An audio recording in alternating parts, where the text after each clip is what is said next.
violent drug war has turned the streets in many of Mexico's cities into virtual police states. In a country in which half of the population lives in poverty, the cartels are known to exploit young people and even the elderly as drug smugglers and arms traffickers. In the eyes of the authorities, everyone is a suspect.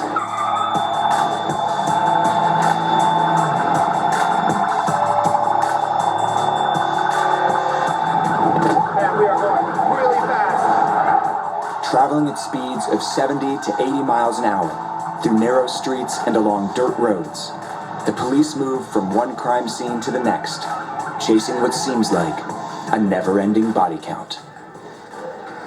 We weren't here for 15 seconds when the police got another call that another shooting has occurred. It's another shooting in another street. We spent the entire night driving from one murder scene to another.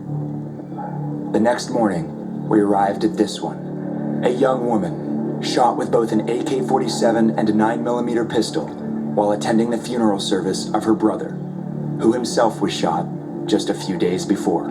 This one looks particularly gruesome. You can see the ballistic teams right now counting the number of shell casings that were found at the scene. From here, I can count up to 27. At most crime scenes in Juarez, it's impossible to get anyone to talk about what they saw. The hitmen are known to remain in the area, watching everything that goes on, making sure the victims are dead and that no one is talking with the authorities. Today, though, two elderly women wanted to talk to us. They're fed up, they said, with the violence that's terrorizing their neighborhood. Está muy feo aquí. Un vecino le mataron a su nieto y aquí mi vecino. Mientras de que tengamos aquí armas, ya sale uno a 2 cuadras y no sabe uno ni con quién se va a encontrar. Yo tengo un nieto que acaba de salir ahorita y él no ha encontrado trabajo. Pero sí, fíjese que por mala suerte hay quien le ofrezca fácilmente trabajo y yo le digo que no, que aunque comamos comida muy pobre, pero que no quiero que ande en cosas malas. We followed the CSI team back to the lab, where the investigators looked at the evidence from the murder of the woman shot 27 times outside her brother's funeral. Es una tristeza muy grande que esté pasando todo esto. Se aprendió a vivir con el narcotráfico aquí en Ciudad Juárez, con tantas armas. O sea, muchas personas que se les hace fácil trabajar. Si a una persona le pagan por matar a una persona y no tiene trabajo y necesita dinero por la misma situación, pues lo va a hacer. Right now I'm going to see a guy who is part of the Juarez cartel. He's a hitman. Wanting to learn more about who is actually carrying out these brutal murders, we arranged to meet with a contract killer from La Línea, a brutal gang used by the Juarez cartel to carry out targeted hits on their rivals. How are we going to go about meeting this guy? All the time I'm behind you, don't worry, and my team is watching. Miguel hid his people around the parking structure where the meeting was to take place, just in case something went wrong. It's another guy from my team. Do you see the car? Cool being right here? The hitman agreed to talk to us for just 15 minutes and covered his face to protect his identity. We met out in the open, careful to stay within sight of Miguel's bodyguards and in range of their weapons. Are you armed right now? Por seguridad mía sí. How many people do you think that you've killed? Unas 15 personas. 15 persons. How old were you the first time you killed somebody? ¿Qué edad tenías cuando mataste a la primera persona?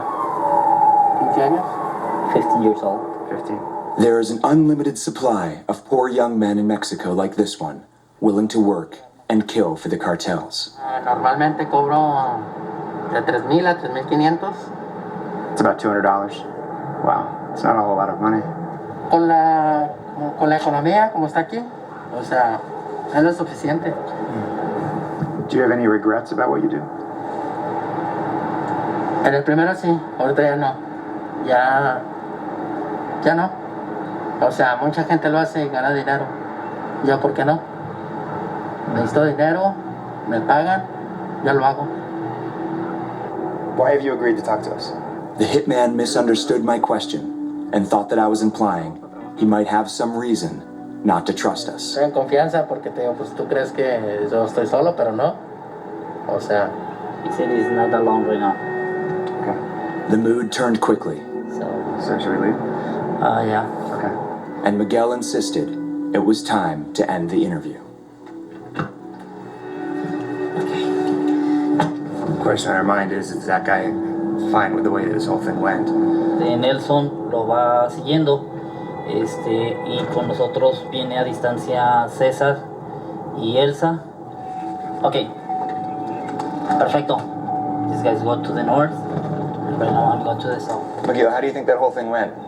Were you nervous at all during the interview? Yeah, because this people is unpredictable. As we drove away from the interview with the hitman, eerily, almost immediately we came upon another murder on the streets of Juarez. Looks like a typical hit. Guy was shot while driving. What do you think happened? Oh, this is normally for bodies. This is the same scene, only change the bodies. Had Miguel looked through the lens of our camera, he would have recognized that this was not just another one of the killings he sees every day. The victim was, in fact, his cousin Mario, an American citizen who worked as a supervisor in a factory in Juarez. He was killed in either a kidnapping attempt or a carjacking, gone tragically wrong.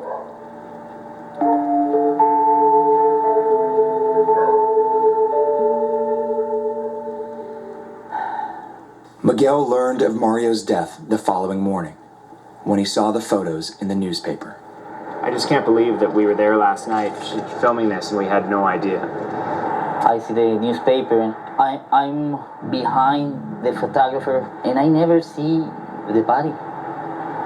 He have one boy, two girls. This kid is our American citizen too.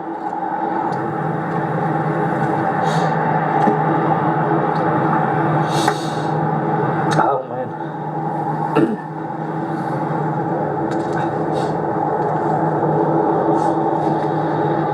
Is this the first time that you've cried about a death in this city? Yeah. Yeah,